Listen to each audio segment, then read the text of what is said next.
स्वागत है आपके अपने YouTube channel Rajeev competitive class में। दोस्तों यहाँ पर देख लो, नई नोटिफिकेशन निकल के आ रही है बीपीएससी की तरफ से और ये इंपॉर्टेंट है 70वीं बीपीएससी के जो एग्जाम देने वाले हैं उन सभी के लिए।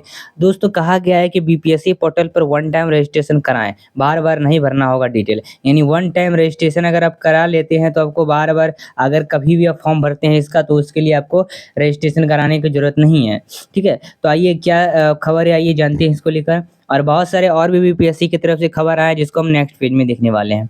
दोस्तों आइए जानते हैं। कहा गया है कोई भी व्यक्ति अब बीपीएससी पोर्टल पर जो अपना वन टाइम रजिस्ट्रेशन है वो करा सकता है। इससे उस बार बार व्यक्ति को विवरण नहीं भरना होगा। और साथ ही बीपीएससी ने एकीकृत 70वीं बीपीएससी संयुक्त प्रतियोगिता परीक्षा में ऑनलाइन आवेदन के लिए अभ्यर्थियों को उस वन टाइम रजिस्ट्रेशन के यूजर नेम और पासवर्ड का इस्तेमाल करने को कहा है जो उन्हें 69वीं बीपीएससी संयुक्त प्रतियोगिता परीक्षा में ऑनलाइन आवेदन के दौरान किया था।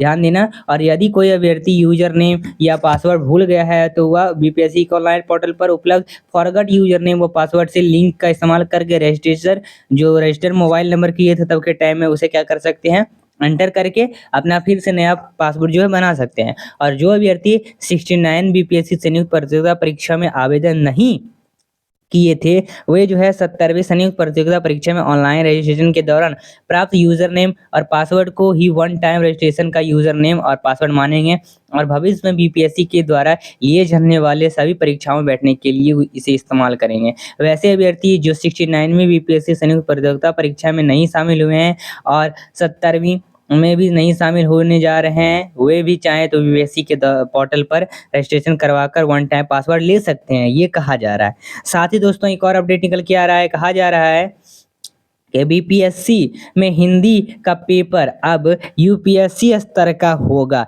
यहाँ क्योंकि मौजूद पैटर्न से चुने गए अधिकारी और शिक्षक शुद्ध आवेदन तक नहीं पा रहे हैं, ये कहा जा रहा है। और ऐसे पेपर होगा जिससे अच्छी जानकारी वाले ही चयनित हो सकेंगे, ये कहा जा रहा है। मतलब कहा जा रहा है कि दूसरे राज्यों की प्रतियोगिता परीक्षा में हिंदी के पेपर के रिसर्च के बाद आयोग तैयार करेगा प्रश्न पत्र, मात्रा, शब्द, युग्म व विशेष ध्यान रखेगा।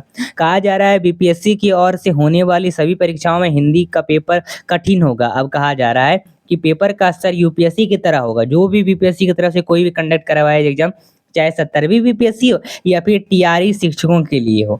दोस्तों आगे जानते हैं। पेपर को दूसरे राज्यों में होने वाली प्रतियोगिता परीक्षा के पेपर को रिसर्च करने के बाद तैयार किया जाएगा और बीपीएससी हिंदी के पेपर का स्तर सुधारने की इसलिए तैयारी कर रहा है क्योंकि जो चयनित अधिकारी और शिक्षक हैं उनका सही और शुद्ध तरीके से आवेदन लिख सकें। ठीक है, और अब तक बीपीएससी से जो चयनित कई अधिकारी और शिक्षक आवेदन लिखते समय अधिकतर गलती करते हैं और गलतियों की वजह से कई बार आवेदन प्राप्त करने वाले को भी सही जानकारी नहीं मिल सकती है। और अधिकारियों का कहना है कि जो सब्जेक्टिव पेपर नहीं होने की वजह से अभ्यर्थियों का हिंदी जो ज्ञान जानना संभव नहीं है और ऐसे में ऑब्जेक्टिव पेपर की ऐसा तैयारी किया जाए कि अच्छी जानकारी वाले अभ्यर्थी ही चयनित हो और साथ ही आयोग से चयनित अधिकारी लिखने में गलतियां ना करें। तो कुछ इस तरह से गलतियां सुधारने को दिया गया है। ठीक है, गलतियां सुधारने के लिए कुछ इस तरह से यहाँ पर कुछ पॉइंट दिए गए हैं। मतलब यहाँ पर एक देखो फॉर्म लेटर को कहा जा रहा है और यहाँ पर बहुत सारी गलती है, इसको इस तरह से सुधार करके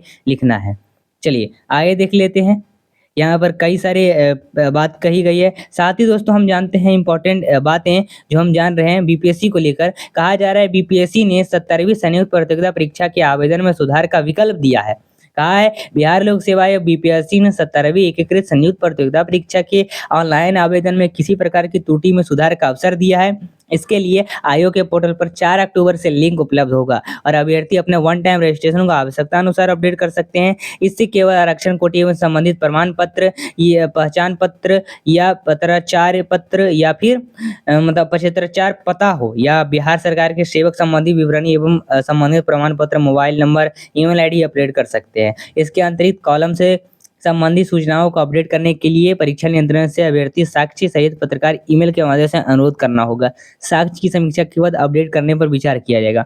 मतलब कहा जा रहा है वही बात है कि आपको कुछ-कुछ ही आपका अपडेट करने का ऑप्शन दिया जाएगा। मान लो कि आपका कुछ ऐसे डॉक्यूमेंट है जिसमें प्रॉब्लम आ रही है, तो उसी को अपडेट करने का ऑप्शन दिया जाएगा। लेकिन याद रखना, कभी भी बीपीएससी आपको ना आपका नाम, ना आपका फादर नेम, ना आपका मदर नेम, ना आपका मेल मतलब जो आपका कौन से लिंग है, इन सभी चीज़ों में कभी भी आपको चेंज करने का ऑप्शन नहीं देता है, कितनी भी कोशिश कर लें।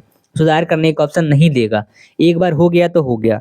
ध्यान देना। वही अगर आपका दोस्तों इसमें सुधार करने के लिए और क्या-क्या चीज़ देगा, इसमें आरक्षण कोटि है, आप जाति प्रमाण पत्र, इससे संबंधित जो चीज़ें हैं या फिर जाति प्रमाण पत्र का नंबर गलत दे दिए हैं, तो इन सभी चीज़ों को सुधार कर सकते हैं। अपना पत्र 4 का पता आप सुधार सही कर सकते हैं। बिहार सरकार के सेवा संबंधित कुछ विवरणी डाले हैं, वो सही कर सकते हैं। संबंधित प्रमाण पत्र सही कर सकते हैं, मोबाइल नंबर सही कर सकते हैं, ईमेल आईडी सही कर सकते हैं। बस इतना ही चीज़ आप कर सकते हैं अपलोड 4 अक्टूबर से, यानी आज से। और दोस्तों इसके अतिरिक्त कॉलम से संबंधित अगर कुछ और भी मतलब प्रॉब्लम हो गया, मान लो कि अपने निवास गलत दे दिया है या कोई 10वीं 12वीं 10वीं 12वीं या फिर बीए का जो भी गलती है सर्टिफिकेट अपलोड कर दिया है, कुछ भी त्रुटिपूर्ण है, तो इन सभी सुधारने के लिए क्या करना पड़ेगा आपको? दोस्तों इन सभी सुधारने का मौका नहीं दिया गया है, मौका दिया जाएगा लेकिन कब? जब आप क्या करेंगे, बीपीएससी के पोर्टल पर मतलब बीपीएससी के पोर्टल से आप ईमेल आईडी उठाएँगे, जो उनका बीपीएससी पैट .nic.in पर nic.in पर जो है एक उनका क्या है ईमेल आईडी है, उसी पर आपको ईमेल करना पड़ेगा कि हमारा इस चीज़ में गलती है, हमको प्लीज़ एक बार मौका देना चाहिए। तो ज़्यादा से ज़्यादा अभ्यर्थी अगर उसमें मैसेज करते हैं उस चीज़ को लेकर, तो उसका कॉलम सुधार करने का मौका दिया जाएगा, क्योंकि पहले भी ऐसा किया गया है बहुत बार। और अपना अटैचमेंट करेंगे कि किस चीज़ में आपको क्या प्रॉब्लम है, डॉक्यूमेंट बनाकर या फिर फ़ोटो भी आप स्क्रीनशॉट भेज सकते हैं। तो उसके देखा जाएगा और उस पर विचार किया जाएगा, उसको सुधारने का मौका दिया जाएगा। तो ये अपडेट है दोस्तों निकल के आ रही है। चलिए दोस्तों मिलते हैं बीपीएससी से शिक्षा विभाग से हर जुड़ी अपडेट पाए हमारे चैनल को सब्सक्राइब करें। धन्यवाद।